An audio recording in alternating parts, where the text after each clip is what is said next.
Welcome to CFI's highly applied and practical financial analysis fundamentals. Financial analysis is really critical to understanding a company's past performance as well as its future prospects. The insight you can gain from financial analysis can really help businesses improve their profitability, their cash flows, and really their enterprise value. In this course, we'll cover a wide range of concepts. We'll look at how to undertake a comprehensive financial analysis using a wide range of different types of ratios. For example, we'll look at ratios to analyze the income statement and profitability. We'll then look at ratios to analyze operating assets and asset utilization. We'll also look at ratios that help us better understand a business's capital structure. The real intent of this analysis is to make recommendations on how a business can improve its operations, its capital structure, and even how it utilizes its assets. We'll then explore the importance of trend analysis and benchmarking performance against both a peer group and the industry at large, as well as the importance of using data visualization tools to make your analysis really come to life. And finally, we'll look at the DuPont pyramid of ratios, which looks at how we can combine various ratios together to get a more comprehensive view of a business. Now, in this course, you're going to watch video lectures followed by interactive exercises, as well as comprehensive financial analysis case studies where we together are going to calculate ratios for 3 different retailers in the same industry and then benchmark them against each other. We'll also include assessments along the way so you can test your knowledge. Let's start by outlining a best practice approach to undertaking financial analysis. There are 4 essential steps that can help you gain valuable insight into a business's financial health and performance. The first step is to gather multiple years of historic financial statements. These statements typically include the income statement, the balance sheet, and the cash flow statement. By examining data from multiple years, you can observe patterns and trends, providing a more comprehensive view of a company's financial performance. Now, once you've collected the financial statements, it's time to calculate financial ratios. Now, financial ratios are powerful tools that allow you to assess a company's performance and compare it to the industry. Some commonly used ratios include liquidity ratios, profitability ratios, and solvency ratios. By calculating these ratios, you can gain insights into the company's liquidity, profitability, efficiency, and overall financial stability. With the calculated financial ratios in hand, it's then crucial to interpret them effectively. You want to look for trends and patterns that emerge from the ratios and try to uncover the stories behind the numbers. For example, a declining profitability ratio may indicate inefficiencies or increased competition, while a constant growth in liquidity ratio may suggest a strong cash position. By delving deeper into these ratios, you can better understand the company's financial strengths and weaknesses. Finally, to gain a broader perspective on a company's performance, it's important to benchmark the calculated ratios against an appropriate peer group or industry.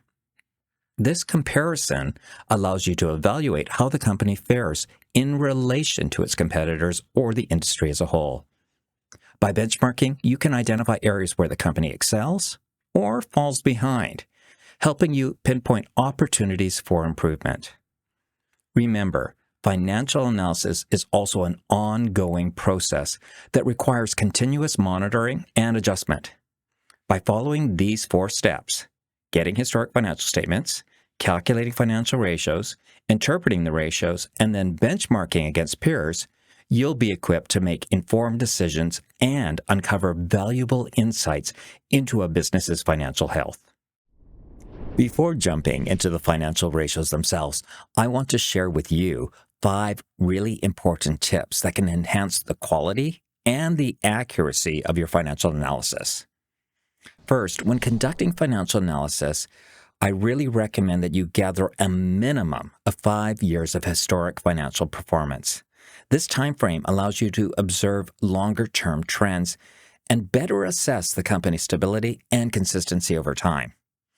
A longer history of financial data provides a much more comprehensive understanding of a business's performance, and it also makes it much easier to identify patterns and make informed decisions. Next, to ensure accuracy and maintain transparency in your financial analysis, it's crucial to make your calculations in Excel or a similar spreadsheet software. By organizing your calculations in a very systematic manner, you can then easily trace the numbers back to the financial statements and ensure the accuracy of your ratio calculations. Transparent, visible calculations also enable you to share your analysis with others and facilitate more robust review processes. Identifying an appropriate peer group is also a key step in benchmarking your financial analysis. However, it's important to note that finding two companies that are perfectly similar is going to be really challenging. Instead, try to aim to select companies that operate in the same industry or share similar business models. While the peer group might not be a perfect match, it can still provide valuable insights into how the company performs relative to its competitors. When working with financial ratios, it's also advisable to keep adjustments to a minimum. Adjusting ratios introduces additional complexity and increases the likelihood of errors creeping into your analysis. If adjustments are necessary, document them clearly and make sure to review and validate them regularly. Minimizing adjustments allows for a more accurate assessment of a company's financial performance relative to others. Finally, in academic settings, when calculating financial ratios that involve balance sheet items, it's common practice to see balance sheet averages. For example, the average of the current year, which is called the closing balance, and the prior year, which is called the opening balance. However, in practice, virtually all analysts use current year closing balances rather than average balances. We are going to break our ratios into two large categories and four subcategories. First, we have performance ratios. Performance ratios speak to how a company is doing, what returns and profitability is it delivering to stakeholders, and how efficiently it's making use of its assets. Financial leverage ratios, in contrast, look at both solvency and liquidity. Solvency ratios focus on a company's long-term financial health and its ability to meet long-term obligations, while liquidity ratios assess the company's short-term cash position and its ability to handle immediate financial needs and obligations. Both solvency and liquidity are important considerations when evaluating a company's financial well-being. We're going to start our financial analysis journey by focusing on return and profitability ratios. Before diving into our return and profitability ratios, let's do a quick recap of the three financial statements. First is the income statement, also referred to as the statement of profit and loss, or P&L, which shows what a business has earned as revenues, what it's paid out in expenses, and the resultant profit or loss for a given period. The balance sheet, also known as the statement of financial position, shows what a business owns, its assets, what it owes, its liabilities, and what it's worth, its equity, at a particular point in time. The statement of cash flows shows how a business has generated or used cash for operating, investing, or financing activities. We're starting with return ratios, and for return ratios, we're going to need both the income statement and the balance sheet, while for the profitability ratios that we'll do next, we only are going to need the income statement. So let's get started. Return ratios are essential in evaluating investment returns. Two widely used ratios are return on assets, sometimes referred to simply as ROA, and return on equity, sometimes referred to as simply ROE. Now, for each of these ratios, we compare the bottom line profit from the income statement. That's known as net income, net earnings, or net profit. Yes, they're all synonyms for the same thing. And we compare that to either total assets in the return on assets ratio or to total shareholders' equity in the return on equity ratio. Another important ratio, though less common, is return on invested capital, or ROIC. With ROIC, we aim to assess the returns not only to equity investors, but to all capital providers, including debt holders. In this case, we calculate a profit figure called net operating profit after tax, commonly referred to as simply NOPAT. Now, NOPAT is derived by taking EBIT, or earnings before interest and tax, which is also sometimes referred to as operating profit, from the income statement and then multiplying it by 1 minus the tax rate. Now, let's discuss a fundamental principle that should always be at the forefront of your mind when conducting financial analysis, and that is comparing apples to apples and oranges to oranges. This principle emphasizes the importance of ensuring that the metrics being compared are of the same nature and relevance. So let's revisit the return on equity ratio.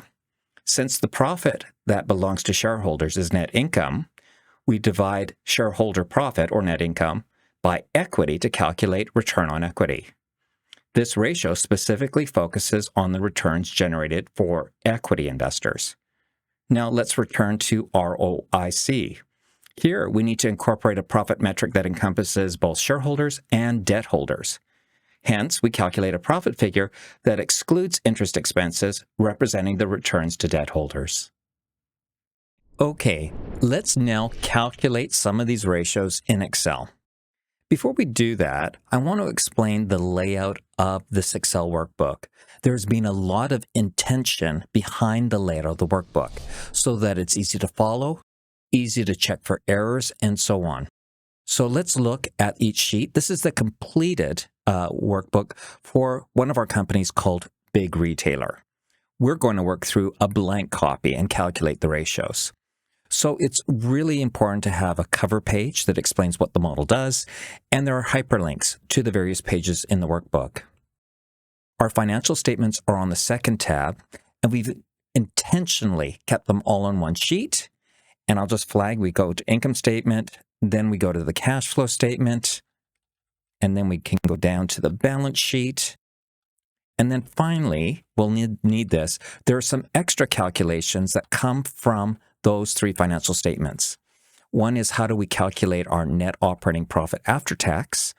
And how do we calculate invested capital? As well as, how do we calculate something called net assets? Next, we have our ratio calculations. And this is really critical to make your template easy to follow and check for errors. We could have hidden all these calculations. So here's our return on equity. And we could have, I'm going to just do this right now.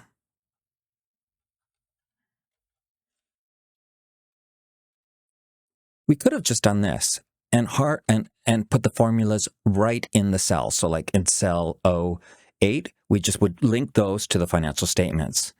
That's okay, but it's hard to follow and it's harder to find errors. So instead, it's really important to show your calculations and break things down into steps. Whoops. And let me go a bit more. So here we have the net income number. We can make sure they're matching along the way, and it allows us to follow through to the calculation.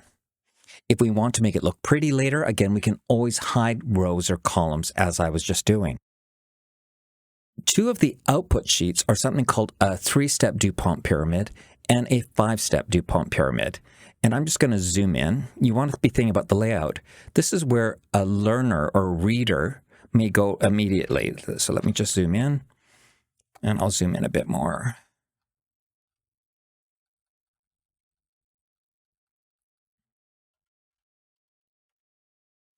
And you can see we have it color-coded so that we can look for trends. And we'll explain more as we go through the course what this DuPont pyramid is about. But it's an output sheet that is driven by our ratio calculation sheet. So you always want to have your inputs separated from your processing calculations, which is our ratio calculation sheet, from your outputs. In this case, we have two output sheets, one called a 3-step DuPont pyramid and one a 5-step. We have been using CFI's best practice modeling guidelines throughout this workbook. So just another thing to note, if you're new to CFI, blue is for inputs, and black is for where you're linking it to another cell. So our inputs are in blue, and anything in black means it's linked to another cell. Okay, next thing I just want to flag is we're going to look at 3 retailers. These 3 retailers, big retailer, mid retailer, and small retailer, are actually based on real companies.